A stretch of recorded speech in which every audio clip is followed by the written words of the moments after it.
پچھلی مرتبہ ہم نے تلاوت سورہ تحریم کی 5 آیات کی تھی۔ ارادہ یہ تھا کہ 5 آیات کا مطالعہ ہم پہلی نشست میں مکمل کر لیں گے، لیکن ہم چوتھی آیت کے بھی بالکل ابتدائی حصے تک ہی پہنچ پائے تھے، تو میں اب چوتھی آیت سے آج تلاوت دوبارہ کر رہا ہوں۔ اعوذ باللہ من الشیطان الرجیم، بسم اللہ الرحمن الرحیم۔ ان تتوبا الی اللہ فقد صغت قلوبکما وَإِن تَظَاهَرَا عَلَيْهِ فَإِنَّ اللَّهَ هُوَ مَوْلَاهُ وَجِبْرِيلُ وَصَالِحُ الْمُؤْمِنِينَ وَالْمَلَائِكَةُ بَعْدَ ذَلِكَ ظَهِيرٌ عَسَى رَبُّهُ إِن طَلَّقَكُنَّ أَن يُبْدِلَهُ أَزْوَاجًا خَيْرًا مِّنكُنَّ مُسْلِمَاتٍ مُؤْمِنَاتٍ قَانِتَاتٍ تَائِبَاتٍ عَابِدَاتٍ سَائِحَاتٍ صَيِّبَاتٍ وَأَبْكَارًا۔ يَا أَيُّهَا الَّذِينَ آمَنُوا قُوا أَنفُسَكُمْ وَأَهْلِيكُمْ نارا وقودها الناس والحجارة عليها ملائكة غلاظ شداد لا يعصون الله ما أمرهم ويفعلون ما يؤمرون يا أيها الذين كفروا لا تعتذروا اليوم إنما تجزون ما كنتم تعملون يا أيها الذين آمنوا توبوا إلى الله توبة نصوحا عسى ربكم أن يكفر عنكم سيئاتكم ويدخلكم جنات تجري من تحتها الأنهار يوم لا يخزي الله النبي والذين آمنوا معه نورهم يسعى بين أيديهم وبأيمانهم يقولون ربنا أتمم لنا نورنا واغفر لنا إنك على كل شيء قدير يا أيها النبي جاهد الكفار والمنافقين واغلظ عليهم ومأواهم جهنم وبئس المصير صدق اللہ العظیم۔ رب اشرح لی صدری ویسر لی امری واحلل عقدۃ من لسانی یفقہوا قولی۔ سورہ تحریم کی چوتھی آیت کے ابتدائی ٹکڑے کے بارے میں بڑی تفصیل سے میں یہ گفتگو کر چکا ہوں کہ اس میں فقط صغت قلوبکما کے ترجمے میں کچھ سہو ہوا ہے بعض حضرات سے کہ جن میں ہمارے اسلاف میں سے بڑی اہم شخصیات بھی شامل ہیں، اور میرے نزدیک یہ سہو ہوا ہے ایک خاص مکتب فکر کا، ایک مخالفانہ پروپیگنڈا جو ایک بہت ہی مؤثر ٹیکنیک کے ذریعے سے مسلسل تاریخ اسلامی کے دوران پھیلتا رہا اور وہ ذہنوں پر اثر انداز ہوتا رہا۔ یہ اس کا نتیجہ ہے، اسی کے ایک زیر اثر یہ صورتحال پیدا ہوئی ہے۔ الحمدللہ کہ اس دور میں جہاں اور بہت سے اعتبارات سے حق جو ہے وہ مبرہن ہو کر سامنے آ رہا ہے، اور اس طرح کے مغالطے رفع ہونے کی اللہ تعالیٰ کی جانب سے خصوصی صورتیں پیدا ہو چکی ہیں، تو اس معاملے میں بھی الحمدللہ کہ اس مغالطے کے رفع ہونے اور اصل حقیقت کے سامنے آنے کی بہت سی اللہ تعالیٰ کے فضل و کرم سے صورت بن چکی ہے۔ میں عرض کر چکا ہوں کہ عربی زبان میں 2 لفظ تو ایسے ہیں کہ جن کا دونوں طرف رجحان ہوتا ہے، اس میں الا یا من کے لفظ سے ایک جانب کا تعین ہوتا ہے۔ مالا الا کسی شے کی طرف مائل ہوا، مالا عن اس سے متنفر ہو گیا، لفظ وہی رہا میلان، لیکن حرف جار جو ہے بجائے الا کے عن ہو گیا، تو وہ گویا کہ اس سے نفور اور نفرت اور فرار یہ مفہوم پیدا ہو گیا۔ اسی طرح رغب الا کسی شے کی طرف راغب ہوا، اور رغب عن لفظ وہی ہے رغبت، اردو میں وہ ایک ہی معنی میں استعمال ہوتا ہے، لیکن عربی میں اس کے بعد عن کا صلہ آ گیا تو اس کے معنی ہے اس سے ہٹ گیا، اس سے متنفر ہو گیا، اس کو اس نے ناپسند کیا۔ اس کے بعد متعدد الفاظ ہیں، جیسا کہ میں پچھلی مرتبہ عرض کر چکا ہوں کہ مثلاً 4 الفاظ وہ ہیں کہ جو مالا یا رغب عنہ ہی کا مفہوم دیں گے، کسی شے سے ہٹ جانا، علیحدہ ہو جانا، دور ہو جانا. جیسے لفظ زیغ ہے، فلما زاغوا ازاغ اللہ قلوبہم. جور ہے، ارعوا ہے، انحراف تو اردو میں بھی مستعمل ہے، کسی چیز سے منحرف ہونا، ہٹ جانا. لیکن اسی طرح کے 4 الفاظ ہیں جس میں کسی شے کی طرف میلان جو ہے یہ گویا کہ تعیین کے ساتھ پایا جاتا ہے. توبہ کے معنی بھی کسی کی طرف لوٹنا، پلٹنا، رجوع کرنا. صغو، جس سے کہ یہ لفظ بنا ہے فقط صغت قلوبکما. اور التفات اردو میں بھی مستعمل ہے، کسی کی جانب ملتفت ہونا، متوجہ ہونا. بہرحال یہاں پر جو ترجمے میں نے خاصی تحقیق کر کے میں نے جمع کیے تھے، بہت سے فارسی تراجم، انگریزی تراجم اور اردو تراجم، تو ان میں یہ بات سامنے آتی ہے کہ شاہ ولی اللہ رحمہ اللہ ان سے بھی یہ خطا ہوئی ہے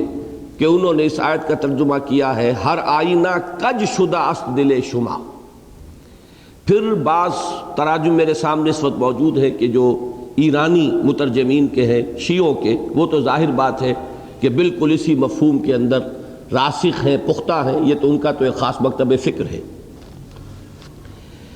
لیکن یہ کہ ان کے صاحبزادے شاہ ولی اللہ کے شاہ رفیع الدین، انہوں نے بھی اپنے والد کا تتبع کیا ہے اور انہوں نے اردو ترجمے میں کج کا لفظ استعمال کیا، پس تحقیق کج ہو گئے ہیں دل تمہارے. لیکن انہی کے دوسرے بھائی شاہ عبد القادر رحمہ اللہ، انہوں نے اس کا صحیح لفظی مفہوم لیا ہے تو جھک پڑے ہیں دل تمہارے. جھک پڑنا، مائل ہو جانا، یہ گویا کہ صحیح لفظی ترجمہ ہے. حضرت شیخ الہند مولانا محمود حسن رحمہ اللہ نے اپنے ترجمے کے بارے میں خود بھی اقرار کیا ہے کہ یہ میرا کوئی ترجمہ نہیں ہے، میں نے شاہ عبد القادر ہی کے ترجمے کو 100 برس گزر جانے کے باعث جو محاورے میں کچھ فرق پیدا ہو چکا ہے اردو زبان کے، تو میں نے اس کو صرف اپ ٹو ڈیٹ کر دیا ہے. 100 برس کا جو فرق ہے اس کو نکال کر اسی ترجمانی کو میں نے اب جدید جو محاورہ جو ہے اس میں ڈھال دیا ہے. تو انہوں نے ترجمہ کیا ہے تو جھک پڑے ہیں دل تمہارے، حضرت شیخ الہند نے. لیکن مجھے بڑی خوشی ہوئی کہ حضرت شیخ الہند کا ترجمہ فارسی میں منتقل کیا گیا، اور یہ جیسا کہ میں نے پہلے بھی بتایا تھا، یہ مجاہدین نے یہ کام کیا ہے خاص طور پر، اور مہاجرین اور مجاہدین جو افغانستان کے ہیں ان میں کثرت کے ساتھ یہ شیخ الہند کا ترجمہ اور شبیر احمد عثمانی رحمہ اللہ کا کی جو حواشی ہیں وہ پھیلائے گئے ہیں. تو وہاں بہت خوبصورت ترجمہ کیا ہے جس نے بھی کیا ہے، ہر آئینہ مائل شدہ است دل ہائے شما، کہ یقیناً تمہارے دل مائل ہو چکے ہیں. اگر تم اللہ کی جناب میں توبہ کرو تو تمہارے دل تو مائل ہو ہی چکے ہیں.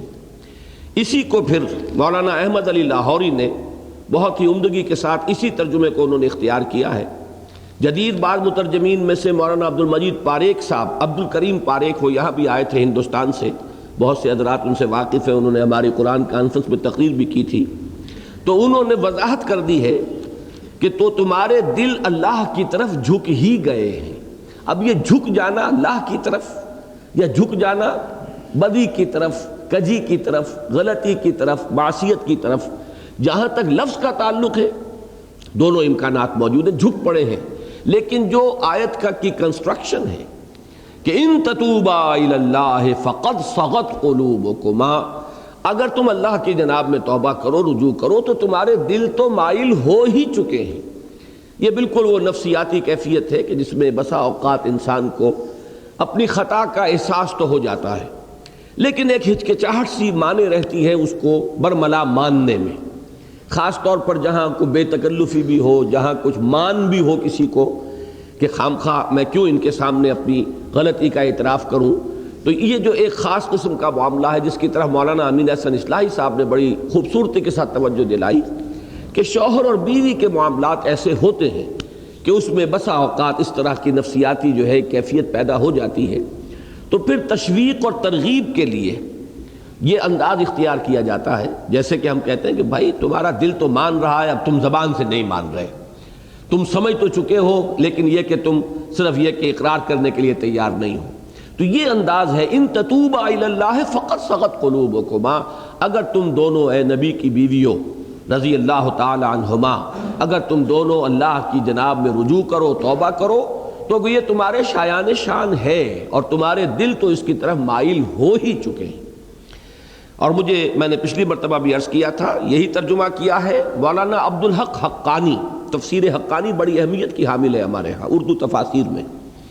انہوں نے، میں حیران ہوں کہ جب وہ یہ ترجمہ کر چکے ہیں تو اب کم سے کم ہمارے اردو مترجمین کو تو اس سے ادھر ادھر ہونے کی ضرورت نہیں ہے۔ ان کا ترجمہ ورنہ تمہارے دل تو مائل ہو ہی گئے ہیں، یہ بالکل وہی ترجمانی ہے۔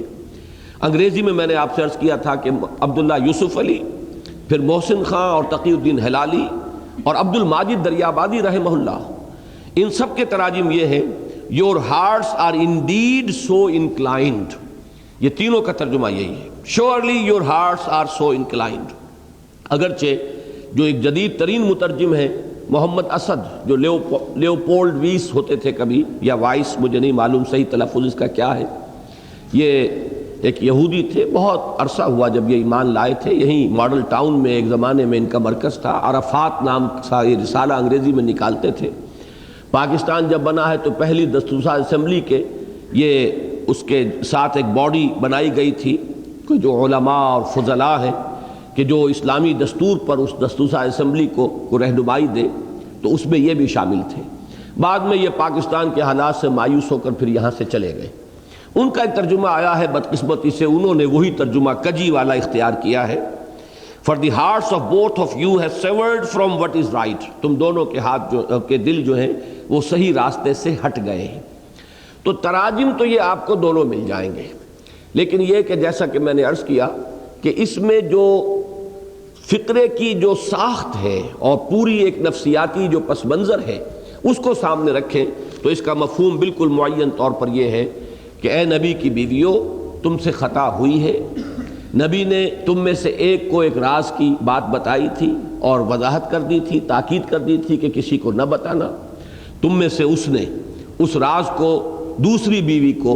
وہ بتا دیا ہے، یہ ایک خطا ہوئی ہے۔ اب تمہیں اس کا اعتراف کر لینا چاہیے، اللہ کی جناب میں توبہ کرنی چاہیے، اور دل تو تمہارے مائل ہو ہی چکے ہیں، تمہارے دلوں میں تو یہ احساس اور شعور پیدا ہو ہی چکا ہے۔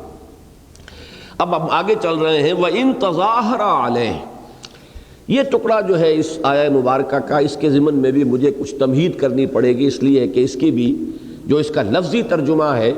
اس میں خاصی الفاظ کے اندر درستگی اور ایک سخت انداز جو ہے وہ پایا جاتا ہے۔ لفظی ترجمہ ہوگا وَإِن تَظَاهَرَ عَلَيْهِ، اگر تم دونوں ایکا کر لو گی ان کے خلاف، یعنی نبی اکرم صلی اللہ علیہ وسلم کے خلاف، فَإِنَّ اللَّهَ هُوَ مَوْلَاهُ وَجِبْرِيلُ وَصَالِحُ الْمُؤْمِنِينَ وَالْمَلَائِكَةُ بَعْدَ ذَلِكَ ظَهِيرٌ، تو جان لو کہ ان کا ساتھی ہے اللہ اور جبرائیل اور صالح اہل ایمان اور تمام کے تمام ملائکہ ان کے بعد ان کے مددگار ہیں۔ اب یہ جو انداز ہے اس میں بھی چونکہ خاصا سخت انداز ہے، تظاہر علیہ، اگر تم دونوں نے ایکا کر لیا ان کے خلاف، تو اس سے جو بظاہر الفاظ سے جو متبادر ہو رہا ہے وہ کافی ہمارے لیے کسی طور سے تشویش کا موجب ہے کہ یہ الفاظ اللہ تعالیٰ نے استعمال کیے ہیں ازواج مطہرات کے بارے میں۔ اب اگر ان الفاظ کو ہم جو کا تو اپنے سامنے رکھ لیں تو یقیناً پھر کچھ لوگوں کو موقع ملتا ہے ازواج مطہرات کے خلاف کچھ زبان کھولنے کا اور طعن کرنے کا، لیکن اس میں جو بات سمجھ لینے کی ہے، جو میں نے اصولاً پچھلی مرتبہ بھی عرض کر دی تھی کہ جن کے رتبے ہیں سوا ان کی سوا مشکل ہے۔ یہ مقام اور مرتبے کو اگر ملحوظ نہ رکھا جائے کس سے بات ہو رہی ہے، جیسے کہ عربی کا ایک محاورہ ہے کہ حسنات الابرار سیئات المقربین، ایک درجہ ہے ابرار کا، ایک ہے مقربین کا، اللہ کے مقربین بارگاہ، بہت قرب رکھنے والے جن کو اللہ نے بہت اونچا مقام عطا فرمایا ہے۔ عام نیک لوگوں کے لیے کوئی شے ہو سکتی ہے کہ وہ نیکی شمار ہو، بھلائی شمار ہو، بہت کریڈیٹیبل بات ان کے لیے ہو، لیکن وہی بات اگر وہ مقربین میں سے کوئی ہے اس سے صدور ہو رہا ہے تو ان کے مرتبے کے اعتبار سے ہو سکتا ہے کہ وہ سیئہ شمار ہو جائے، ان کے مرتبے کے اعتبار سے وہ ایسی چیز ہو کہ جس پر انہیں ملامت کی جائے، زجر کی جائے۔ تو یہ حفظ مراتب نہ کنی زندگی، اگر تم نے فرق مراتب نہ کیا اور مختلف رتبوں کے فرق کو ملحوظ نہ رکھا تو پھر یہ کہ انسان گمراہی کے اندر مبتلا ہو جاتا ہے۔ اس کے لیے میں خاص طور پر قرآن مجید سے 2-3 شواہد دینا چاہتا ہوں کہ بسا اوقات قرآن مجید میں اللہ تعالیٰ نے خود نبی اکرم صلی اللہ علیہ وسلم سے خطاب میں ظاہری اعتبار سے، لفظی اعتبار سے بہت سخت انداز اختیار فرمایا ہے۔ چنانچہ ایک مثال میں دے رہا ہوں آپ کو سورہ انعام سے۔ سورہ انعام میں ایک بحث چلی ہے کہ یہ مشرکین مکہ نبی اکرم صلی اللہ علیہ وسلم سے تقاضا کرتے تھے کہ ہمیں کوئی صریح معجزہ دکھائیے، جیسے معجزے حضرت عیسیٰ نے دکھائے، حضرت موسیٰ نے دکھائے کہ ایک عصا ہے، لکڑی ہے، اور وہ زمین میں ڈالتے تھے تو وہ ایک اژدہا بن جاتا تھا، سانپ بن جاتا تھا، یا ان کا ہاتھ جو ہے وہ ید بیضا کی صورت اختیار کرتا تھا۔ ایسے معجزے ہمیں دکھائیے، کوئی صریح مادی اور حسی معجزہ۔ اللہ تعالیٰ کی حکمت یہ تھی، اللہ کا فیصلہ یہ تھا کہ ایسا کوئی معجزہ ان کو نہیں دکھایا جائے، بلکہ اصل معجزہ قرآن حکیم ہے۔ جو ہدایت کا طالب ہے وہ قرآن کے ذریعے سے ہدایت اخذ کر لے گا، اور جو ہدایت کے طالب نہیں ہے، لاکھ معجزے دکھا دیے جائیں وہ ایمان نہیں لاتے۔ حضرت مسیح علیہ السلام کے ذریعے سے اللہ تعالیٰ نے جو معجزے دکھائے ہیں، اب ان سے اونچے کسی معجزے کا تصور نہیں کیا جا سکتا، یعنی حسی معجزہ، مادی معجزہ جو نگاہوں سے دکھائے دے کہ ایک پرندے بنایا انہوں نے، پرندے کی صورت گارے سے بنائی اور پھونک ماری اور اڑتا ہوا پرندہ بن گیا۔ یہ یوں سمجھیے کہ خلق حیات یہ اللہ تعالیٰ کا ایک خاص فعل ہے، اس کا بھی ظہور ہو رہا ہے حضرت عیسیٰ علیہ السلام کے ہاتھ سے۔ اسی طرح احیاء موتا، مردہ ہے، اور فرمایا قم باذن اللہ، اور مردہ زندہ ہو گیا، کھڑا ہو گیا۔ اب یہ دو میں سمجھتا ہوں کہ آخری معجزے ہو سکتے ہیں جو کسی انسان کے ذریعے سے جن کا ظہور ہو۔ لیکن یہ کہ آپ کو معلوم ہے، تاریخ گواہ ہے کہ یہود نے پھر بھی حضرت عیسیٰ علیہ السلام کی تصدیق نہیں کی، ان پر ایمان نہیں لائے، انہیں جادوگر قرار دیا، اپنے طور پر تو انہوں نے سولی پر چڑھائی دیا۔ یہ دوسری بات ہے کہ اللہ تعالیٰ نے ان کے ساتھ کیا معاملہ کیا اور کس طرح انہیں اٹھایا، یہ علیحدہ بات ہے۔ تو حضور صلی اللہ علیہ وسلم کی بعثت کے ضمن میں اللہ کا یہ فیصلہ اٹل تھا کہ اصل معجزہ آپ کا یہ قرآن حکیم ہے۔ اب اگر کسی کو ہدایت کی طلب ہے تو قرآن سے وہ ہدایت اخذ کر لے گا، جو طالب نہیں ہے کوئی معجزہ بھی ان کی آنکھیں نہیں کھول سکے گا، اور معجزے کے دکھانے کے بعد، اس نوع کے معجزے کے دکھانے کے بعد پھر کوئی رعایت نہیں ہو سکتی قوم کے ساتھ۔ پھر اگر وہ ایمان نہیں لاتے تو قوم ہلاک کر دی جاتی ہے، ختم کر دی جاتی ہے۔ اور یہ رعایت اللہ تعالیٰ فرمانا چاہتے تھے اس امت کے ساتھ کہ اگر اس معجزے کو دیکھ کر بھی وہ ایمان نہیں لائے تو پھر تو یہ کہ مہلت ختم ہو جائے گی ان کی۔ ابھی ان کو مزید مہلت دینی ہے تاکہ ان میں جن کے اندر بھی کوئی خیر کی طلب ہے، کوئی ان کی فطرت کے اندر صلاحیت ہے، وہ راغب ہو جائیں، ایمان لے آئیں۔ یہ ہے پس منظر۔ اب اس میں کسی وقت ایسا ہوا ہو یا یہ کہ حضور کے دل میں یہ بات نہ آئی ہو، کچھ صحابہ کے دل میں پیدا ہو گئی ہو کہ اگر انہیں کوئی معجزہ دکھائی دیا جائے تو کیا حرج ہے، یہ مانیں گے نہیں تو کم سے کم زبانیں تو بند ہو جائیں گی۔ اس وقت تو حجت ہمارے خلاف قائم ہو رہی ہے کہ رسالت کا دعویٰ کر رہے ہو، ہمیں دعوت دے رہے ہو کہ ہم رسالت پر ایمان لائیں، اور کھلم کھلا معجزے جیسے خود مانتے ہو کہ پہلے رسولوں نے دکھائے، ہمارا مطالبہ ہے کہ دکھاؤ، اور دکھانے کے لیے تیار نہیں۔ تو اس سے گویا کہ عوام الناس پر ایک منفی اثر قائم ہو رہا تھا۔ وہ جو مشرکین مکہ، ان کے جو سردار تھے، وہ اپنے عوام کو اس مغالطے میں مبتلا کرنے میں کامیاب ہو رہے تھے کہ یہ معاملہ در حقیقت ہماری حجت ان پر قائم ہے، ہم نے تو صاف کہہ دیا ہم ایمان لے آئیں گے، لیکن معجزہ دکھا دو۔ تو کم سے کم یہ کہ اگر ایسا معجزہ دکھا دیا جائے تو ان کی زبانیں تو بند ہو جائیں گی۔ یہ جو عوام کو گمراہ کر رہے ہیں، کم سے کم ان کے پاس وہ تو دلیل باقی نہیں رہے گی۔ ہو سکتا ہے، یہ میں امکان کے درجے میں کہہ رہا ہوں، کہ حضور کے دل میں بھی یہ خیال آیا ہو، اور یہ زیادہ قرین قیاس ہے کہ یہاں خطاب اگرچہ حضور سے ہے لیکن اصل میں یہ خطاب ہو رہا ہو صحابہ کرام سے، کہ ان میں سے اگر کسی کے دل میں یہ خیال آ گیا ہو تو براہ راست انہیں مخاطب کرنے کے بجائے انہیں جواب دیا جا رہا حضور سے خطاب کرتے ہوئے۔ لیکن یہاں سوال ہے لفظ کا، لفظاً یہاں خطاب محمد الرسول اللہ صلی اللہ علیہ وسلم سے۔ اب الفاظ کی ذرا سختی دیکھیے، وَإِن كَانَ كَبُرَ عَلَيْكَ إِعْرَاضُهُمْ، علیکا ہے یہاں پر، واحد کا صیغہ ہے، مخاطب یہاں محمد الرسول اللہ صلی اللہ علیہ وسلم ہے۔ وَإِن كَانَ كَبُرَ عَلَيْكَ إِعْرَاضُهُمْ، اور اے نبی اگر آپ پر ان کا یہ اعراض و انکار بہت ہی شاق گزر رہا ہے، بہت بھاری گزر رہا ہے، فَإِنِ اسْتَطَعْتَ أَن تَبْتَغِيَ نَفَقًا فِي الْأَرْضِ أَوْ سُلَّمًا فِي السَّمَاءِ فَتَأْتِيَهُم بِآیَةٍ، تو اگر آپ میں طاقت ہے تو کوئی زمین میں آپ سرنگ کھود لیں یا آسمان میں کوئی سیڑھی لگا لیں اور لے آئیے کوئی آیت ان کے لیے، کوئی نشانی، اگر آپ یہ چاہتے ہیں کہ نشانی دکھائی دی جائے۔ ہمارا فیصلہ یہ ہے کہ نہیں دکھائی جائے گی، ہماری حکمت کاملہ کا تقاضا یہ ہے کہ انہیں اس طرح کا معجزہ نہیں دکھایا جائے گا۔ لیکن اگر آپ پر بہت شاق گزر رہا ہے، وَإِن كَانَ كَبُرَ عَلَيْكَ إِعْرَاضُهُمْ فَإِنِ اسْتَطَعْتَ أَن تَبْتَغِيَ نَفَقًا فِي الْأَرْضِ أَوْ سُلَّمًا فِي السَّمَاءِ فَتَأْتِيَهُم بِآیَةٍ وَلَوْ شَاءَ اللَّهُ لَجَمَعَهُمْ عَلَى الْهُدَىٰ، اور اے نبی اگر اللہ ہی چاہتا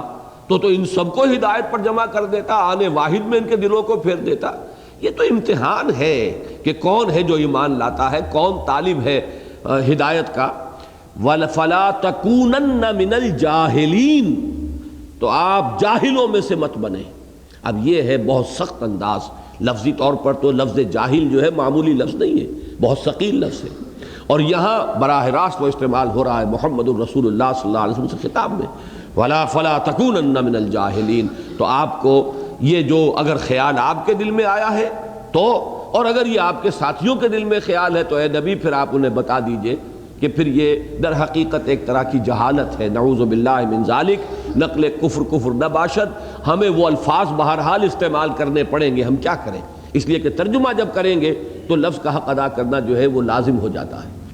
یہ انداز ہے خود محمد الرسول اللہ صلی اللہ علیہ وسلم سے خطاب کا۔ اصول میں بتانا چاہتا ہوں کہ در حقیقت یہاں مرتبے کو دیکھیے، مقام کو دیکھیے۔ کسی کے مرتبے اور مقام کے اعتبار سے کوئی تلخی اختیار کی جا رہی ہے، کوئی سخت انداز اختیار کیا جا رہا ہے، اس کو اپنے اوپر نہ قیاس کر لیجئے، بلکہ یہ کہ اس کے مفہوم کو سمجھیے، اس شخصیت کو سامنے رکھتے ہوئے کہ جس سے خطاب کیا جا رہا ہے۔ اسی کی دوسری مثال میں سورہ بنی اسرائیل سے دے رہا ہوں۔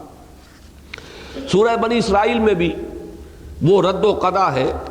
کہ یہ کہہ رہے تھے مشرکین مکہ کہ اے نبی یہ قرآن جو ہے جو آپ پیش کر رہے ہیں یہ بہت ریجڈ ہے، اس کے اندر کوئی ترمیم کیجئے، کچھ نہ کچھ نرمی پیدا کیجئے، کچھ دنیا کا اصول ہے گیو اینڈ ٹیک، کچھ لیجئے کچھ دیجئے، کچھ منوائیے کچھ ہماری مانیے۔ یہ انداز تھا کہ اس کے اندر کوئی ترمیم کیجئے۔ فرمایا گیا وَإِن كَادُوا لَيَفْتِنُونَكَ عَنِ الَّذِي أَوْحَيْنَا إِلَيْكَ لِتَفْتَرِيَ عَلَيْنَا غَيْرَهُ، اور اے نبی یہ تو چاہتے تھے، تلے ہوئے تھے کہ آپ کو بچلا دیں اس چیز سے کہ جو ہم نے وحی کی ہے آپ کی طرف، تاکہ آپ کچھ اور چیز گھڑ کر ہماری طرف منسوب کر دیں۔ یہ تو خوش ہوں گے اسی طریقے سے، یہ چاہتے ہیں کہ آپ اپنی طرف سے کوئی شے گھڑ کر قرآن میں شامل کر دیں تاکہ کسی درجے میں ان کی بات بھی مان لی جائے اور ان کی دلجوئی بھی ہو جائے، ان کا تالیف قلب بھی ہو جائے۔ وَلَوْلَا أَن ثَبَّتْنَاكَ لَقَدْ كِدتَّ تَرْكَنُ إِلَيْهِمْ شَيْئًا قَلِيلًا، اور اے نبی اگر ہم نے ہی آپ کو جمائے نہ رکھا ہوتا تو کوئی عجب نہیں تھا کہ آپ ان کی طرف کچھ نہ کچھ مائل ہو ہی جاتے۔ اب اس کے بعد وہ لفظ آ رہے ہیں اِذًا لَأَذَقْنَاكَ ضِعْفَ الْحَيَاةِ وَضِعْفَ الْمَمَاتِ ثُمَّ لَا تَجِدُ لَكَ عَلَيْنَا نَصِيرًا، اگر ایسا ہو جاتا تو پھر ہم آپ کو عذاب دیتے، دگنا عذاب دنیا کا، اس زندگی کا، اور دگنا موت کا، اور پھر آپ کو کوئی مددگار نہ ملتا اپنے لیے ہمارے خلاف، ہماری پکڑ سے چھڑانے والا کوئی شخص نہ ملتا۔ اب یہ انداز ہے۔ تو میں صرف یہ عرض کرنا چاہ رہا ہوں کہ حضور صلی اللہ علیہ وسلم کا مقام اور مرتبہ دیکھیے۔ اب یہاں خطاب اللہ کا ہے، ایک تو یہ کہ مخاطب کون ہے اور مخاطب کون ہے، ان چیزوں کو سامنے نہ رکھا جائے تو ظاہری الفاظ سے تو دھوکہ ہو جائے گا۔ ظاہری الفاظ سے اگر آپ نے وہ مفہوم اخذ کیا تو گویا کہ پھر نبی اکرم صلی اللہ علیہ وسلم کی شان میں بھی ہمارے لیے بہت سی گستاخیوں کے راستے جو ہے کھل جائیں گے۔ اسی طرح سورہ کہف میں فرمایا گیا وَاصْبِرْ نَفْسَكَ مَعَ الَّذِينَ يَدْعُونَ رَبَّهُمْ بِالْغَدَاةِ وَالْعَشِيِّ يُرِيدُونَ وَجْهَهُ وَلَا تَعْدُ عَيْنَاكَ عَنْهُمْ تُرِيدُ زِينَةَ الْحَيَاةِ الدُّنْيَا۔ اے نبی اپنے آپ کو تھامے رکھیے، صبر کیجئے، ان لوگوں کی معیت کو غنیمت سمجھیے۔ اللہ نے جو یہ فقراء اور درویش جو آپ کے گرد جمع کر دیے ہیں، جو صبح و شام اس کو پکارتے ہیں اور اسی کی رضا کے جویا ہیں، ان کی معیت پر صبر کیجئے، ان کی معیت پر اپنے آپ کو جمائے رکھیے، اور ان سے نگاہ ہٹا کر ان لوگوں کی طرف متوجہ نہ ہو کہ جن کے پاس دنیاوی ساز و سامان ہے۔ آپ بھی دنیاوی ساز و سامان اور دنیا کی رونق، ترید و زینت الحیات الدنیا۔ اب یہاں پر بھی لفظی ترجمہ کرتے ہوئے زبان جو ہے ہماری لڑکھڑاتی ہے۔ آپ طالب ہو گئے ہیں دنیا کی اس زیبائش اور آرائش کے، معاذ اللہ۔ ہمیں یہاں کیا تعویل کرنی پڑتی ہے کہ اس التفات سے کہ جو حضور صلی اللہ علیہ وسلم قریش کی طرف کرتے تھے، دیکھنے والے کو یہ مغالطہ ہو سکتا تھا کہ جیسے عام آدمی ہے وہ رؤوسا اور امراء سے متاثر ہوتا ہے، تو شاید محمد بھی صلی اللہ علیہ وسلم یہ بھی امیروں کی عمارت سے اور سرداروں کی سیادت سے اور چودھریوں کی چودراہٹ سے متاثر ہیں کہ ہم عام لوگوں کی طرف متوجہ نہیں ہوتے، غرباء اور فقراء کی طرف التفات نہیں فرماتے، بلکہ ان کی توجہ اور التفات جو ہے وہ ان امراء کی طرف اور سرداروں کی طرف۔ ترید زینت الحیات الدنیا، اسی لیے ہمارے ہاں بعض مترجمین نے یہاں استفہامیہ حمزہ جو ہے اس کو محذوف مانا ہے، اترید زینت الحیات الدنیا، کیا آپ طالب ہو گئے دنیا کی زندگی کے اور دنیا کی زیبائش اور آرائش کے؟ لیکن یہ کہ جو کچھ اس وقت نظر آ رہا تھا اس میں ایک امکان تھا کہ کسی دیکھنے والے کو یہ محسوس ہوتا، حالانکہ ہمیں معلوم ہے معاذ اللہ ثم معاذ اللہ کہ اس کا کوئی امکان نہیں ہے۔ حضور اگر ان کی طرف التفات فرماتے تھے تو اس لیے کہ اگر وہ ایمان لے آئے تو پھر یہ غرباء اور فقراء جو اس وقت کی جو پرسیکیوشن کی چکی میں پس رہے تھے، انہیں شدید ترین مصائب کا سامنا تھا، ان کے لیے کچھ سہولت ہو جاتی۔ جیسے کہ حضرت عمر ایمان لے آئے، حضرت حمزہ ایمان لے آئے، تو ظاہر بات ہے کہ ان کے ایمان لانے کے بعد پھر یہ ان غرباء اور فقراء اور مسلمان جو اہل ایمان جو غلاموں کے طبقے میں سے تھے انہیں ایک سہارا ملا ہے۔ معلوم ہوا کفار کو بھی اب سوچنا پڑا کہ اب ہمارے مد مقابل بھی لوگ موجود ہیں، سرداران قریش میں سے کچھ لوگ جو ہیں اب ان کے ساتھ شامل ہو چکے ہیں۔ تو یہ در حقیقت انہی کی بھلائی کے لیے، انہی فقراء اور غرباء کی مصلحت کے لیے یا پھر دین کی مصلحت کے لیے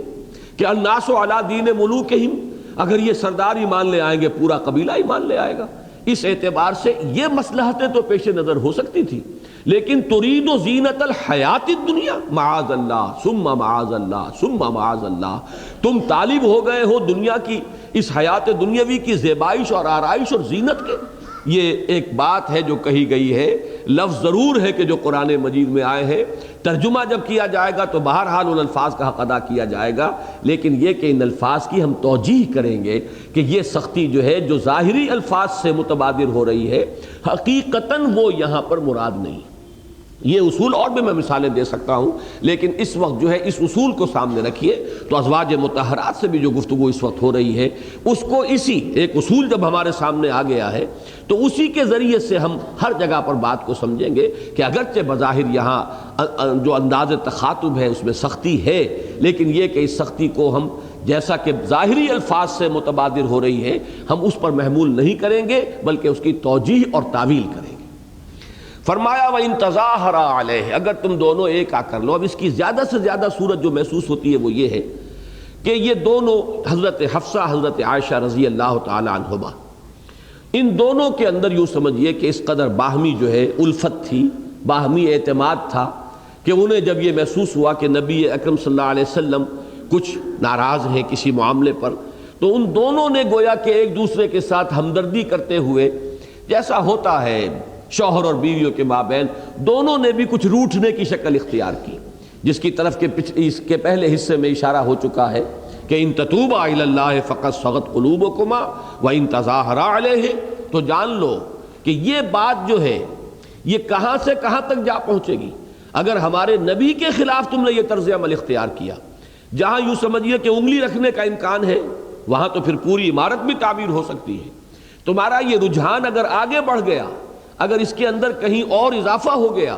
تو پھر تم اس کا جو نتیجہ نکلتا ہے وہ سمجھ لو کہ اس کا نتیجہ یہ ہے کہ گویا کہ یہ اعلان جنگ ہے اللہ کے خلاف۔ جیسے کہ ایک حدیث میں آتا ہے،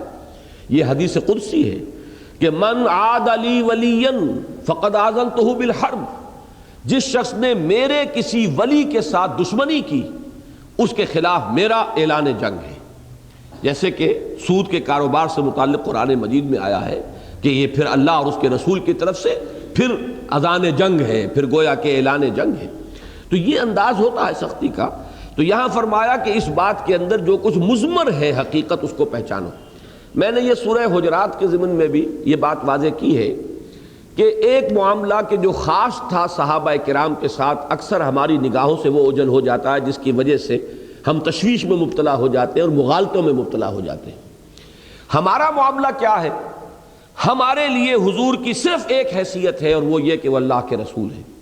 اور تو کوئی ہمارا رشتہ نہیں، کوئی ہمارا براہ راست آپ سے اس نوعیت کا تعلق نہیں کہ جیسا صحابہ کرام کا تھا۔ صحابہ کرام میں معاملہ یہ کہ حضرت حمزہ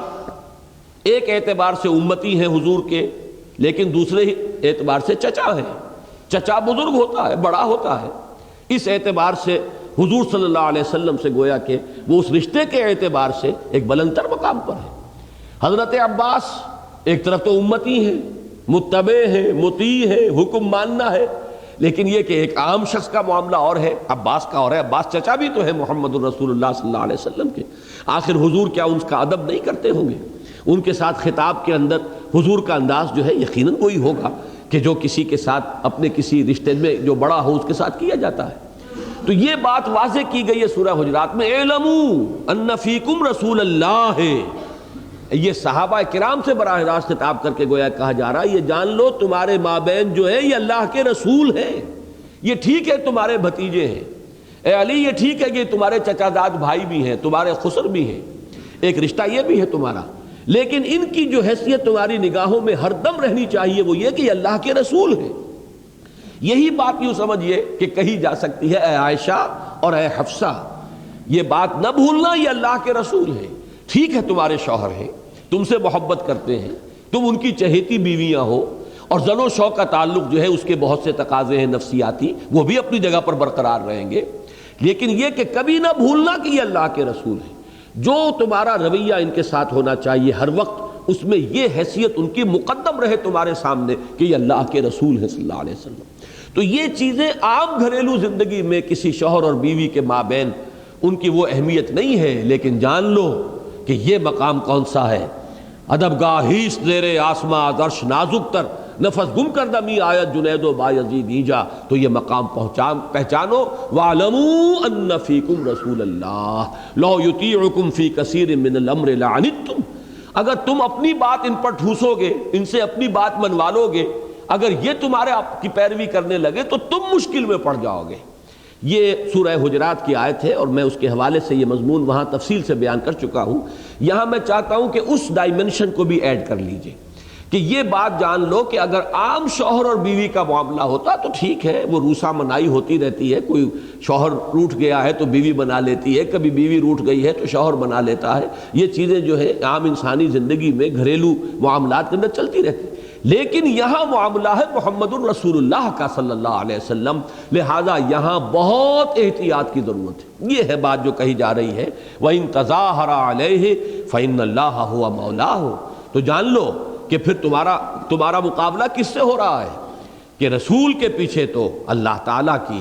تقویت ہے، اللہ تعالیٰ کی مدد ہے، اللہ کی تائید ہے، اور اللہ تعالیٰ کی طرف سے حمایت ہے۔ فَإِنَّ اللَّهَ هُوَ مَوْلَاهُ وَجِبْرِيلُ، اور جبرائیل علیہ الصلاۃ والسلام، وصالح المومنین، اور ویسے تو یہاں پر مراد ہے تمام صالح اہل ایمان، لیکن بعض روایات سے معلوم ہوتا ہے کہ خاص طور پر حضرت عمر اور حضرت ابو بکر رضی اللہ تعالی عنہما یہاں مراد ہے، اس لیے کہ دونوں کو شاید ہو سکتا ہے کہ دل کے اندر غیر شعوری طور پر یہ بھی خیال ہو کہ ہمارے والد وہ ہیں جو حضور کے دست و بازو ہیں، حضور کے قریب ترین ساتھی ہیں، گویا کہ اس پہلو سے بھی ان کے دل میں یہ بات آئی ہو۔ چنانچہ میں ابھی آپ کو ایک قول سناؤں گا حضرت عمر کا جس میں اس کی طرف اشارہ ہے، اور بعد میں فرمایا والملائکۃ بعد ذلک ظہیر، یہ گویا کہ یہاں پر حصر ہو رہا ہے کہ تمام ملائکہ وہ تو ان کے مددگار ہیں، پشت پناہ ہیں، تو جان لو کہ اگر تمہارے دل میں کہیں بھی کوئی ان کے خلاف ایکا کرنے کی کوئی صورت پیدا ہو گئی تو پھر یہ تمہارے مقابلے میں کون ہے اس کو پہچان لو۔ یہ بھی وہ تحدید کا انداز ہے، یہ بھی اسی ایک کسی چیز کے اندر جو امکانات مضمر ہوتے ہیں اس آخری امکان کو کھول کر سامنے رکھ دیا جائے، جیسے ترید و زینت الحیات الدنیا، تم طالب ہو گئے ہو دنیا کی زندگی کے زیبائش اور آرائش اور زینت کے، حالانکہ اس کا کوئی امکان نہیں۔ تو اسی طریقے سے الفاظ کے ظاہر پر نہ جائیے بلکہ ان کے مقام اور مرتبے کے اعتبار سے اس کی تعویل کیجیے۔ اس میں عرض کر دوں کہ یہ حصہ جو ہے اس کا وَإِن تَظَاهَرَ عَلَيْهِ، یہاں سے اور پھر اگلی آیت جو ابھی آئے گی ہم پڑھیں گے، ان کے بارے میں اکثر مفسرین نے ایک جوڑ ملایا ہے۔ ایک تو یہ ہو سکتا ہے کہ اس کے بعد جمع کا صیغہ آ رہا ہے، عَسَىٰ رَبُّهُ إِن طَلَّقَكُنَّ أَن يُبْدِلَهُ أَزْوَاجًا خَيْرًا مِّنكُنَّ، اب جمع کا صیغہ آ رہا ہے، تو گویا کہ صرف دو مخاطب ہوں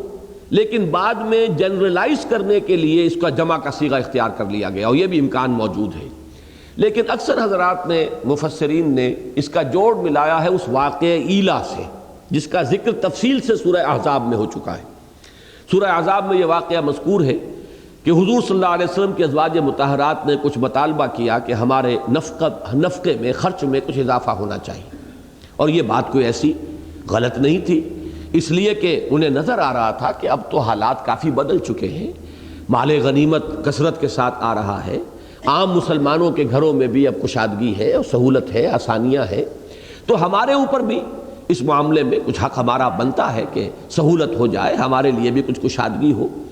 اور اس میں چونکہ اس کو بھی بعض لوگوں نے کہ جن کے دلوں میں وہ زیغ ہے اور جن کے دلوں میں ایک بغض ہے صحابہ سے اور خصوصاً ازواج مطہرات سے، انہوں نے اس واقعے کو بھی بہت نمک مرچ لگا کر بیان کیا ہے۔ میں اسی لیے کہہ رہا ہوں کہ اس میں کوئی ایسی بات جو ہے نہ کوئی، یعنی یہ کوئی غیر معقول بات تھی، نہ خلاف واقعہ تھی۔ ٹھیک ہے، جب سب مسلمانوں کے اوپر تنگی تھی تو اگر حضور کے گھروں میں بھی تنگی تھی تو بات سمجھ میں آتی تھی۔ اب اگر سب جگہ پر اب آسانی ہو گئی ہے تو آخر ان کا بھی حق ہے کہ ان کے لیے بھی کچھ نہ کچھ سہولت ہو جائے۔ اور میں مزید اس کی وضاحت کے لیے عرض کرنا چاہتا ہوں کہ یہی معاملہ بعین ہی حضرت فاطمہ کا ہوا ہے رضی اللہ تعالی عنہ۔ انہوں نے بھی تو جا کر حضور سے کہا تھا کہ حضور دیکھیے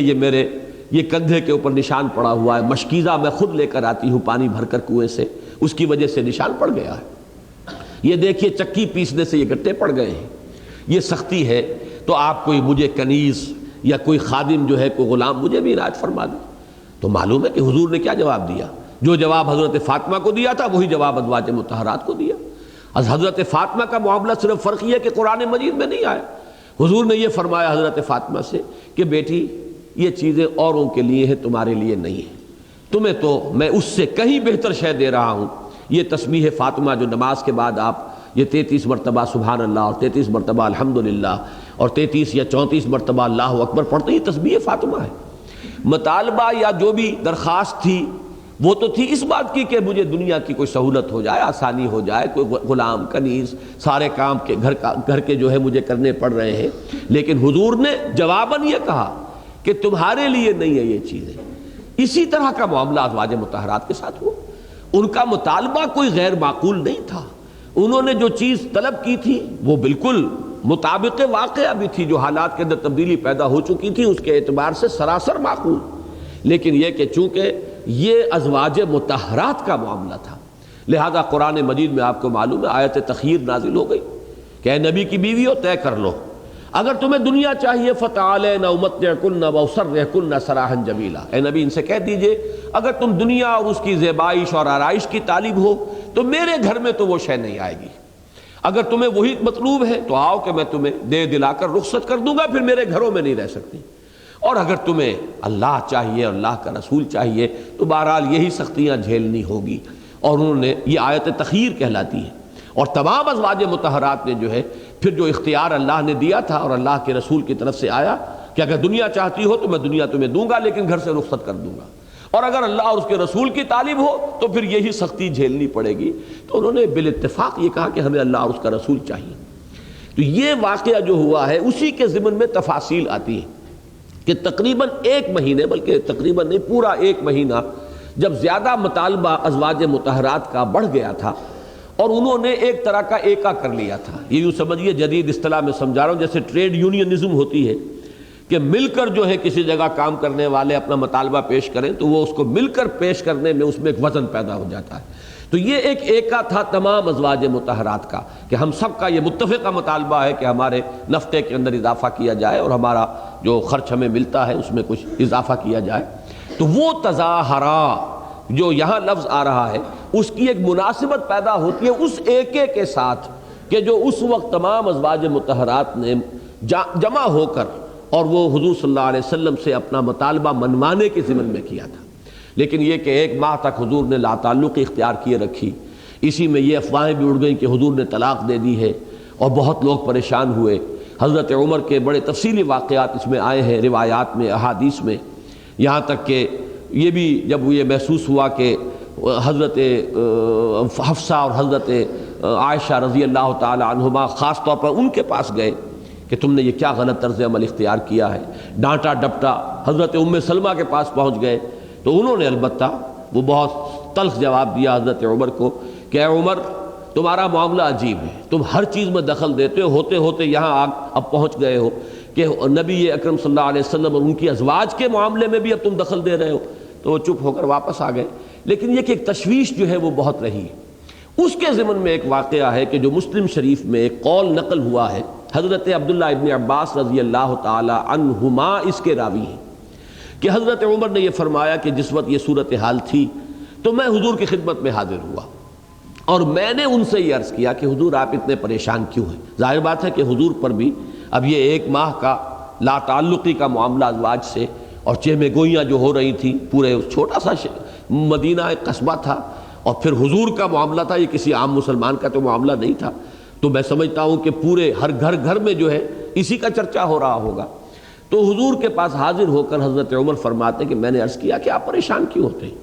آپ اگر ان سب کو طلاق دے دیں تو اللہ تعالیٰ آپ کے لیے ان سے کہیں بہتر بیویاں جو ہے آپ کو عطا کر دے گا، اور اللہ آپ کا ساتھی ہے، پشت پناہ ہے، جبرائیل اور میکائیل آپ کے ساتھی اور پشت پناہ ہے، اور میں اور ابو بکر آپ کے ساتھی ہیں، اور تمام اہل ایمان آپ کے ساتھ ہیں، لہذا یہ آپ گمان نہ کریں کہ اگر آپ کو انتہائی قدم بھی اٹھا لیں گے۔ اب خاص طور پر کیوں کہا میں اور ابو بکر؟ اس لیے کہ ان کی اپنی بیٹی کا ایک معاملہ ہے۔ ایک جاہلانہ جو تصور کبھی ہوتا تھا وہ یہ ہے کہ کسی کی بیٹی کو طلاق دے دی ہے تو ظاہر بات ہے اس کا رد عمل جو ہے وہ شدید ہو سکتا تھا اس کے اپنے میکے والوں پر اور اس کے والد پر اور بھائیوں پر۔ تو انہوں نے یہ بات عرض کی کہ آپ بالکل اس میں کوئی تشویش اپنے دل کے پاس نہ آنے دیں، اگر آپ ان سب کو طلاق دے دیں تو کوئی پرواہ نہیں، اور میں اور ابو بکر بھی آپ کے ساتھ ہیں، اور تمام اہل ایمان جو ہے صالح المومنین وہ آپ کے ساتھ ہیں، ملائکہ جو ہے آپ کا پشت پناہ ہے، اللہ آپ کا ساتھی ہے۔ تو حضرت عمر فرماتے ہیں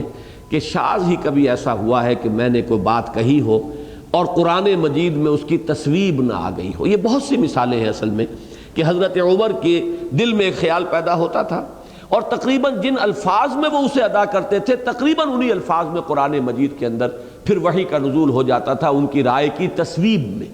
جیسے کہ اسیران بدر کے معاملے میں ہوا، جو رائے حضرت عمر کی تھی رضی اللہ تعالی عنہ، قرآن مجید میں اسی کی تصویب ہوئی۔ حجاب اور پردے کے معاملے میں، شراب کے معاملے میں، یہ سے پہلے حضرت عمر رضی اللہ تعالیٰ عنہ نے کہنا شروع کیا تھا کہ اب اس کے بارے میں پابندیاں لگنی چاہیے، آخری حکم آ جانا چاہیے، اور پھر بعین ہی انہی الفاظ کے اندر قرآن مجید میں وہی نازل ہو گئی۔ تو اس آیت کے الفاظ بھی وہی ہیں، فَإِنَّ اللَّهَ هُوَ مَوْلَاهُ وَجِبْرِيلُ وَصَالِحُ الْمُؤْمِنِينَ وَالْمَلَائِكَةُ بَعْدَ ذَلِكَ ظَهِيرٌ، تو پھر اللہ ہے ان کا پشت پناہ اور مددگار، اور جبرائیل ہیں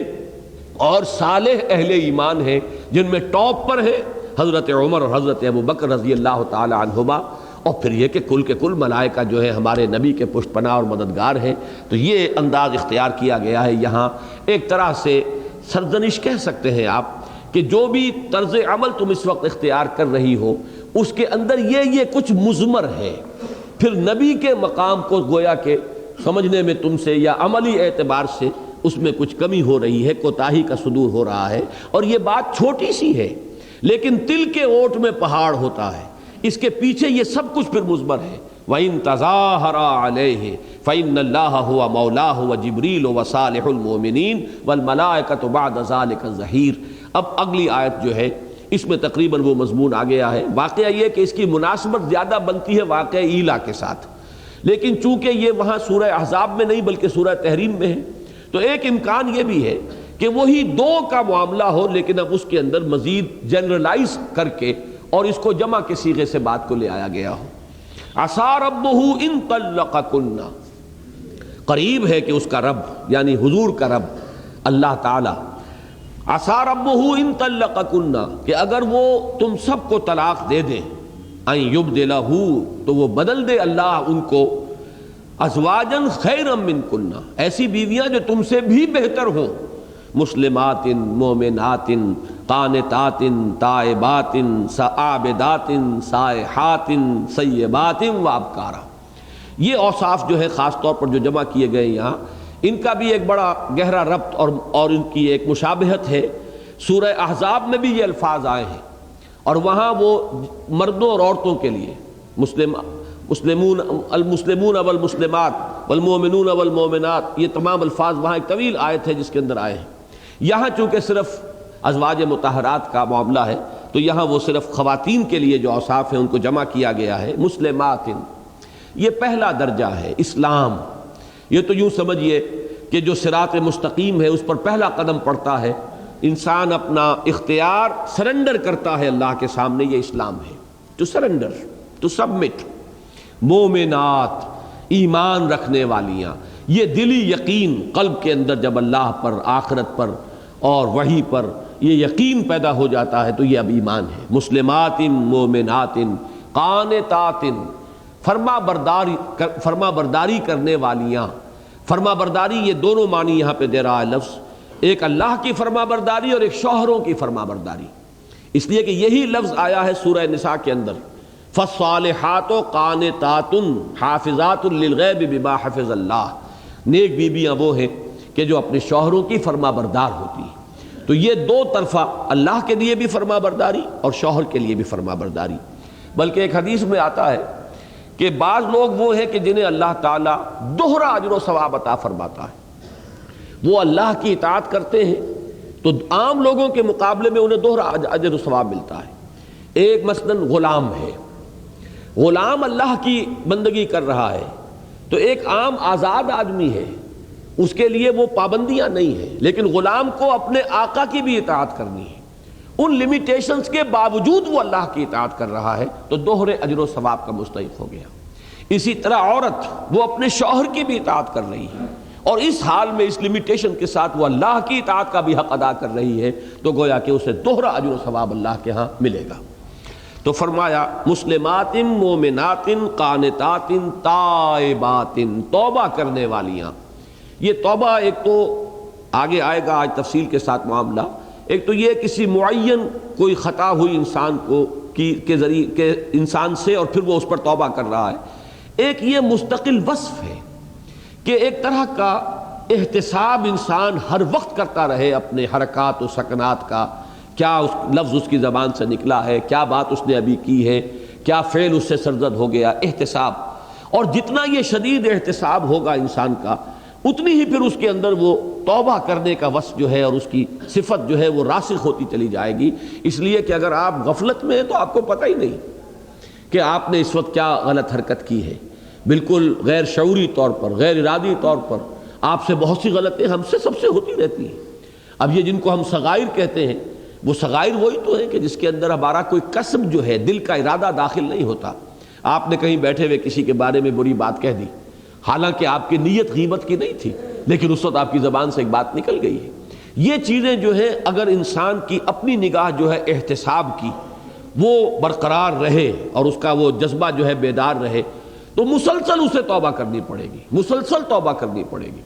یہی وجہ ہے کہ حضور صلی اللہ علیہ وسلم فرماتے ہیں وَإِنِّي لَأَسْتَغْفِرُ اللَّهَ 70 مرة فی کل یوم، میں اللہ سے استغفار کرتا ہوں 70 مرتبہ ہر روز۔ اور ظاہر بات ہے کہ یہاں بھی استغفار جو ہے اس کو سمجھ لیجئے کہ حضور اس طرح کے گناہوں میں ملوث نہیں ہو سکتے تھے جس گناہوں میں ہم ملوث ہوتے ہیں، معاذ اللہ، وہ معصوم ہیں۔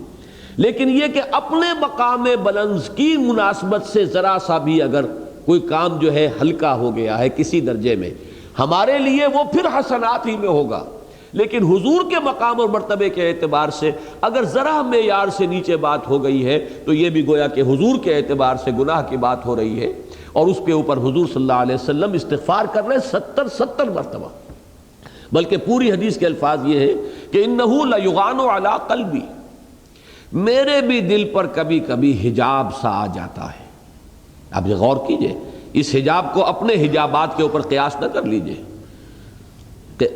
کار پاکا را قیاس بر خود مکن، اپنے اوپر قیاس نہ کر بیٹھنا ان کے معاملے۔ اب ان کا حجاب کیا ہے کہ وہ جو لو لگی ہوئی اللہ سے اس کی شدت میں تھوڑی سی کمی آ گئی تو یہ بھی گویا کہ ایک شدت، آپ اس روشنی کے جب عادی ہو جائیں تو ذرا سی کم درجے کی روشنی ہے وہ آپ کو محسوس ہوگا اندھیرا ہو گیا ہے، حالانکہ اس سے کم درجے کی روشنی سے کوئی شخص نکل کر آئے گا وہ سمجھے گا کہ بہت روشنی ہے۔ تو یہ وہ اعتباری کیفیت ہے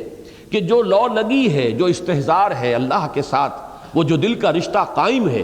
اس کی شدت میں تھوڑی سی کمی آ گئی ہو تو اسے بھی وہ اپنے لیے بہت بڑے قصور اور بہت بڑی کوتاہی سے تعبیر کریں گے۔ اسے بھی وہ اپنے لیے حجاب سے تعبیر کریں گے تو فرمایا کہ انہ لیغان علی قلبی،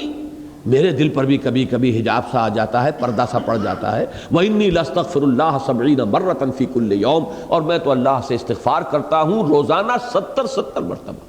یہ ہے وہ لفظ کہ مسلسل توبہ کرنے والے، رجوع کرنے والے، استغفار کرنے والیاں، عابدات عبادت گزار، جو بھی اللہ تعالیٰ نے عبادت کے جو ہمیں اسلوب عطا کیے ہیں اپنے رسول صلی اللہ علیہ وسلم کے ذریعے، ایک عبادت تو ہے پوری بندگی میں، پوری زندگی میں اللہ کی بندگی، ایک یہ عبادات بھی ہے کہ جن کے ذریعے سے ہم اللہ تعالیٰ کے ساتھ اپنا ایک خصوصی ربط و تعلق قائم کرتے ہیں۔ یہ نماز ہے جسے معراج المومنین کہا گیا ہے۔ تو عابدات سائحات، سائحات سیاحت جو ہے یہ پرانے زمانے کا ایک لفظ ہے جو چلا آ رہا ہے، اس کا مفہوم اب ہماری شریعت میں آ کر بدل گیا ہے۔ سیاحت بس گھومتے پھرتے رہنا، گھر بار نہ بنانا، رہبانیت کی روش، یا جیسے کہ آپ کو ہندوستان میں ایک لفظ ملتا ہے بن باس لے لینا، نکل گئے ہیں آبادیوں سے، گھروں سے، بس سیاحت، گھومتے پھر رہے ہیں۔ تو یہ ایک پچھلے زمانے میں نیکی کا ایک تصور تھا، شریعت محمدی میں اس کا بالکل سد باب کر دیا گیا، لا رہبانیت فی الاسلام، اسلام میں کوئی رہبانیت نہیں۔ تو اسی طرح سیاحت بھی اس معنی میں اب ختم کر دی گئی۔ اسی لیے حضرت عائشہ سے مروی ہے حضور صلی اللہ علیہ وسلم کا ایک قول، کہ بلکہ حضرت عائشہ ہی کا اپنا قول ہے، گویا کہ یہ بھی آثار میں سے شمار ہوگی، اگرچہ یہ خبر نہیں ہے، حضور کا قول نہیں ہے، لیکن یہ کہ سیاحت الاسلام ہے،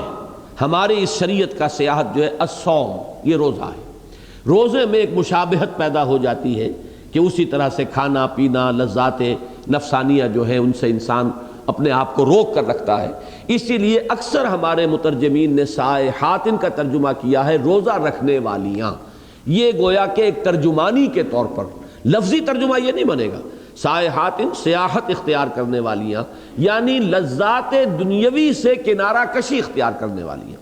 جو ریاضت ہے، جس حد تک دین کے اندر اس کی اجازت ہے اس تک تو انسان اس کو اختیار کرے۔ سیبات و ابکارا، اب یہ ان کے لیے دو لفظ آئے ہیں، ایسی عورتیں بھی ہوتی ہیں جن کی پہلے کہیں شادی ہوئی ہو اور وہ ایک ازدواجی زندگی کا تجربہ رکھتی ہوں، اور ایک وہ جو کنواریاں ہیں۔ لیکن یہاں پر ایک عجیب بات ہے کہ سیبات، عام تصور سے تو انسان جو ہے وہ کنواری جو عورت ہے اس کے بارے میں زیادہ لوگوں کا تصور ہوتا ہے کہ وہ زیادہ قابل قدر ہے نکاح کے لیے، لیکن یہاں سیبات کا لفظ پہلے لایا گیا ہے۔ اس میں یہ کہ بعض پہلوؤں سے واقعہ یہ ہے کہ جنہیں ازدواجی زندگی کا پہلے تجربہ ہو چکا ہو، جو ان احساسات سے زیادہ واقف ہو، وہ ایک رفاقت جو ہے زندگی کے اندر، ان کی رفاقت زیادہ کسی انسان کے لیے وقتی طور پر زیادہ مفید ہو سکتی ہے، زیادہ اس کے لیے سکون بخش ہو سکتی ہے۔ اور میرا ذہن ادھر منتقل ہوا ہے کہ جیسا کہ پچھلے درس میں بھی میں نے عرض کیا تھا، حضرت خدیجہ الکبریٰ رضی اللہ تعالی عنہ کا مقام جو ہے، میں یہ دیکھتا ہوں کہ اکثر اہل سنت کی نگاہوں سے کچھ اوجھل ہے، خاص طور پر حضرات جو اہل حدیث ہیں، انہوں نے تو حضرت عائشہ صدیقہ رضی اللہ تعالی عنہا کی عظمت اور ان کا مقام اور مرتبہ جو ہے وہ ٹھیک ہے، بہت بلند ہے، علم ان کے ذریعے سے پھیلا ہے، حضور صلی اللہ علیہ وسلم کی طویل ترین جو ہے رفاقت انہیں میسر آئی ہے، اور پھر یہ کہ چونکہ بہت ہی نوجوانی کی عمر میں بیوہ ہو گئی ہیں تو طویل مدت ملی ہے کہ وہ حضور صلی اللہ علیہ وسلم کے احوال سے لوگوں کو مطلع کریں، اور حکمت دین اور تفقہ فی الدین کا اللہ تعالیٰ نے انہیں بہت بڑا ملکہ عطا فرمایا، یہ اپنی جگہ ہے۔ لیکن ازواج مطہرات میں جو مقام اور مرتبہ حضرت خدیجہ الکبریٰ کا ہے رضی اللہ تعالی عنہا، میرے نزدیک وہ کسی کا نہیں، اور وہ سیبہ تھی۔ وہ تو ویسے عمر کے اعتبار سے بھی فرق، 40 برس کی عمر تھی حضرت خدیجہ الکبریٰ رضی اللہ تعالی عنہا کی، اور حضور کی کل 25 برس کی عمر تھی۔ اور یہ بات ذرا زبان ہچکچاتی ہے، لیکن یہ کہ بات اپنے دل کی ہے وہ میں آپ کے سامنے رکھ رہا ہوں، بعض گفتگوؤں میں تو میں نے اس کو بیان بھی کیا ہے۔ حضرت خدیجہ نے حضور کو صلی اللہ علیہ وسلم نہ صرف بیوی کی محبت دی ہے بلکہ ایک شفقت بھی دی ہے۔ وہ شفقت اور ایک طرح کا مربیانہ انداز ان کا جو ہے بہت سے واقعات سے سامنے آتا ہے۔ مثلاً پہلی وحی آئی ہے، حضور پسینے سے شرابور اور لرزہ سا طاری ہے، خشیت علی نفسی، خشیت علی نفسی، جس طرح تسلی دی ہے حضرت خدیجہ الکبریٰ نے، یہ گویا کہ ایک طرح کا وہ مقام ہے کہ جیسے کوئی مربی ہو اور وہ مربیانہ جو ہے وہ فرائض سر انجام دے رہا ہو، اور جس قدر ذہین وہ بات ہے جو اس وقت انہوں نے کہی ہے، اللہ آپ کو ضائع نہیں کرے گا، آپ گھبرائیں نہیں، آپ تو غریبوں کی خدمت کرتے ہیں، آپ بیواؤں کی خبرگیری کرتے ہیں، آپ مسکینوں کی سرپرستی فرماتے ہیں، آپ یتیموں کی سرپرستی فرماتے ہیں، اللہ آپ کو ضائع نہیں کرے گا۔ پھر لے کر گئی ہیں حضرت ورقہ ابن نوفل کے پاس، وہاں جا کر ان سے کہا ہے کہ سنیے یہ کیا کہہ رہے ہیں آپ کے ابن عم، اور حضور نے جب اپنا تجربہ بیان کیا ہے تو حضرت ورقہ ابن نوفل نے، اس لیے کہ تصدیق تو انہوں نے کر دی، اگرچہ ان کا صحابہ میں تذکرہ نہیں ہوتا، شمار نہیں کیا جاتا، اس کی وجہ یہ ہے کہ ابھی تبلیغ کا حکم حضور کو نہیں آیا تھا، نبوت کا ظہور ہو چکا تھا، رسالت کا آغاز نہیں ہوا، لہذا اس سے پہلے ہی چونکہ ان کا انتقال ہو گیا ہے تو تصدیق تو انہوں نے کی ہے کہ وہی ناموس ہے کہ جو موسیٰ اور عیسیٰ پر نازل ہوا تھا، اور کاش کہ میں اس وقت تک زندہ رہوں جبکہ آپ کی قوم آپ کو یہاں سے نکال دے گی۔ تو حضور حیران ہوئے، اَوَ مُخْرِجَیَّہُم، کیا یہ مجھے یہاں سے نکال دیں گے؟ یہ تو مجھ سے بڑی محبت کرتے ہیں، میں جدھر جاتا ہوں میرے قدموں تلے اپنی نگاہیں بچھاتے ہیں۔ لیکن انہوں نے فرمایا کہ نہیں، جس کے پاس بھی اللہ کا یہ پیغام آیا ہے اور جس نے بھی اپنی قوم کے سامنے یہ بات رکھی ہے، وہ قوم اس کی ضرور دشمن ہوئی ہے، تو کاش کہ میں اس وقت تک زندہ رہوں جب کہ قوم آپ کو نکال دے گی، اس وقت میں آپ کے ساتھ تعاون کروں، آپ کی مدد کروں۔ لیکن ان کا انتقال فوراً ہو گیا۔ ایک واقعہ میں آپ کو اور بھی سنا دیتا ہوں، یہ تو بہت ہی ذہانت پر مبنی واقعہ ہے کہ حضور صلی اللہ علیہ وسلم جب وحی آتی تھی اور حضرت جبرائیل آتے تھے، اور ظاہر بات ہے کہ وہ تو حضرت خدیجہ کو تو نظر نہیں آ رہے، غیر مرئی ان کا وجود ہے، تو حضور صلی اللہ علیہ وسلم نے، وہ ابتدائی دور ہے، اس کو ذہن میں رکھیے گا، ابھی ایک نیا تجربہ ہے، پہلے سے تو حضور صلی اللہ علیہ وسلم کو اس کی عادت نہیں تھی، اس کا تجربہ نہیں تھا، تو یہ ایک تمیز اور فرق کرنے کے لیے کہ آیا جو آ رہا ہے وہ فرشتہ ہی ہے یا یہ کہ کوئی بدروح ہے، یہ فرق اور امتیاز کرنے کے لیے حضرت خدیجہ نے یہ فرمایا، عرض کیا کہ یہ حضور سے کہ اب آپ کو اگر وہ نظر آئے تو مجھے بتائیے گا۔ حضرت جبرائیل آئے، حضور نے فرمایا وہ آئے ہیں، مجھے نظر آ رہے ہیں۔ اب حضرت خدیجہ رضی اللہ تعالی عنہا ہم آغوش ہو گئی حضور کے ساتھ، اپنی آغوش میں لے لیا، اپنے بال کھول دیے، فرمایا اب بھی نظر آ رہا ہے کہ نہیں؟ تو کہا کہ اگر یہ کوئی بدروح ہوتی تو موجود رہتی اور لذت لیتی،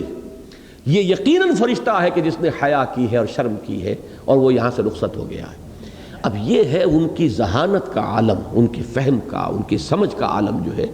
اس اعتبار سے پھر یہ کہ یہ تو واقعہ ریکارڈ پر ہے کہ حضرت عائشہ صدیقہ رضی اللہ تعالی عنہا نے ایک دفعہ کچھ تلخ سی بات کہتی تھی حضرت خدیجہ کے بارے میں، آخر انسانی فطرت ہے، حضور چونکہ ذکر کرتے ہی رہتے تھے حضرت خدیجہ کا، تو حضرت عائشہ نے کہہ دیا آپ اس بوڑھی عورت کو ابھی تک نہیں بھولے؟ تو حضور نے سرزنش فرمائی کہ تم نے وہ کڑوی بات کہی ہے کہ سمندر میں ملا دی جائے تو اس کو بھی تلخ کر دے، اور پھر حضور نے فرمایا اس نے میری تصدیق کی جبکہ میری قوم میری تکذیب کر رہی تھی، اس نے میرے ساتھ تعاون کیا جبکہ کوئی میرے ساتھ تعاون کرنے والا نہ تھا، اللہ نے اسی سے مجھے اولاد عطا فرمائی۔ یہ ساری چیزیں جو ہے وہ بیان کی ہیں۔ تو حضرت خدیجہ الکبریٰ رضی اللہ تعالی عنہا کی محبت جو ہے آخر دم تک حضور کے دل میں موجود رہی، اور وہ سیبہ تھی۔ تو میں تو یہ سمجھتا ہوں کہ یہاں یہ لفظ مقدم لا کر کچھ اشارہ ہو رہا ہے غالباً حضرت خدیجہ الکبریٰ رضی اللہ تعالی عنہا کے مقام کی طرف بھی۔ تو یہاں فرمایا گیا کہ اے نبی کی بیویوں، اگر تم نے ایکا کیا ہمارے نبی کے خلاف، ان تظاہر علیہ فإن اللہ هو مولاہ وجبریل وصالح المؤمنین والملائکۃ بعد ذلک ظہیر، عسى ربه ان طلقكن يبدله ازواجا خيرا منكن مسلمات مؤمنات قانتات تائبات عابدات سائحات ثیبات وابکارا۔ اب اس کے بعد اب اس سورہ مبارکہ کا دوسرا حصہ شروع ہو رہا ہے۔ یا ایھا الذین آمنوا قوا انفسکم واہلیکم نارا۔ پہلے حصے میں معاملہ ازواج کا تھا، اور اس کو اب جنرلائز کیجئے تو بات کہاں آئی؟ یہ گویا کہ ایک اعتبار سے وہی بات کہ جو سورہ تغابن میں آ چکی ہے، یا ایھا الذین آمنوا ان من ازواجکم واولادکم عدوا لکم فاحذروہم۔ اے اہل ایمان، تمہاری بیویوں اور تمہاری اولاد میں سے تمہارے دشمن ہیں، بس ان سے بچ کر رہو، ہوشیار رہو۔ بی آن دی گارڈ، اپنی حفاظت کرو، چوکس رہو، چوکنے رہو۔ کیوں کہ ان کی محبت کی وجہ سے ہو سکتا ہے تم حرام خوری کرو، ہو سکتا ہے کہ تم اللہ کے احکام کو توڑو، ان کی دلجوئی کے لیے، ان کی پسندیدگی کے لیے، ان کو اچھے سے اچھا کھلانے اور پہنانے کے لیے، ان کی فرمائشیں پوری کرنے کے لیے اگر حلال ذریعے سے بچوں کی تعلیم جو ہے اس معیار کی نہیں ہو سکتی تو اس کے لیے آپ حرام میں منہ مار رہے ہیں کہ بہرحال اعلیٰ ترین معیار کی تعلیم تو بچوں کو دلانی ہے۔ گویا کہ یہ محبت یہ تمہارے لیے اب عداوت بن گئی ہے، تمہاری آخرت کی بربادی کا ذریعہ بن جائے گی۔ یہ مضمون ذہن میں رکھیے۔ اب اس کا برعکس مضمون یہاں آ رہا ہے کہ یہ محبت اصل میں دو دھاری تلوار ہے۔ جیسا کہ میں عرض کر رہا تھا کہ یہ 5 آیات کے اندر یہ معاملہ عام لوگوں کے ساتھ تو ہو سکتا ہے کہ آپ اپنی بیویوں اور اولاد کی محبت میں گرفتار ہو کر حرام کو حلال کر لیں، معصیت کا ارتکاب کریں۔ ظاہر بات ہے نبی کے لیے اس کا کوئی امکان نہیں تھا۔ ایک تھوڑی سی بات اس کے مقابلے میں 1 کروڑ میں 1 کی نسبت نہیں ہے کہ ایک چیز حلال تھی اور بیویوں کی رضا جوئی کے لیے آپ نے قسم کھا لی اس کے استعمال کرنے کی، تو اس کے اوپر سرزنش ہو گئی اور پکڑ ہو گئی، یا ایھا النبی لم تحرم ما احل اللہ لک تبتغی مرضات ازواجک۔ لیکن اب اس کا دوسرا رخ ہے، یہی محبت اب تمہاری طرف سے اپنی بیویوں اور اپنے اہل و عیال اور اپنے اولاد کی، اس کا نتیجہ یہ نکل سکتا ہے کہ تمہارے لاڈ پیار کی وجہ سے وہ بگڑ جائیں۔ ایک تو یہ کہ ان کی محبت میں گرفتار ہو کر تم حرام خوری کے اندر مبتلا ہو جاؤ، تم راہ حق سے منحرف ہو جاؤ، تم غلط چیز کے اندر ملوث ہو جاؤ۔ ایک یہ کہ تمہاری محبت اور تمہارا لاڈ پیار انہیں بگاڑ دے۔ یہ ہے در حقیقت دوسرا پازیٹیو رول کہ جو گھریلو زندگی میں جو بھی خاندان کا سربراہ ہے یہ اس کا رول ہونا چاہیے۔ نہ صرف یہ کہ اپنے آپ کو بچائے، یہ تو ایک رخ ہوا، اپنے آپ کو بچاؤ کہیں ان کی محبت کی وجہ سے تم کسی غلط حرکت کے اندر ملوث نہ ہو جاؤ۔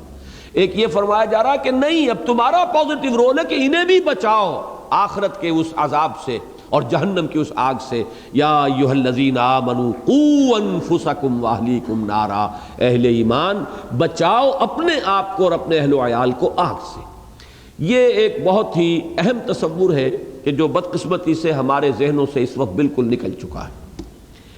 عام طور پر ہم یہ سمجھتے ہیں کہ ہمارے اوپر اہل و عیال کی ذمہ داری کیا ہے؟ نان نفقے کی ذمہ داری ہے، ان کو پالنا ہے، پوسنا ہے، کھلانا ہے، پلانا ہے، تعلیم دلانی ہے، انہیں کسی بچیاں ہیں تو انہیں پال پوس کر انہیں ان کے گھروں تک پہنچانا ہے، ان کی شادی کرنی ہے،